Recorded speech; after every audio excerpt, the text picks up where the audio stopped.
have an update on a new law that will change the future of developments in one quickly growing county.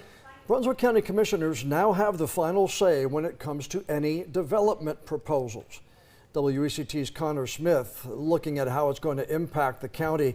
Connor, the law gives commissioners authority over several issues here. Yeah, that's right, John. Commissioners now have the final word on everything from zoning issues to special use permits.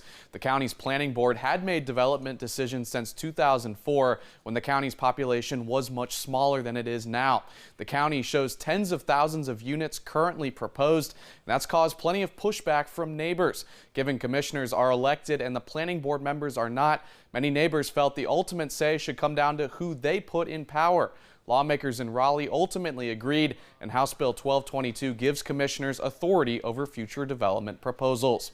The law says commissioners will make decisions on all applications after July 2nd, meaning anything that's been proposed before then, the planning board still has authority over. Connor Smith, WECT News.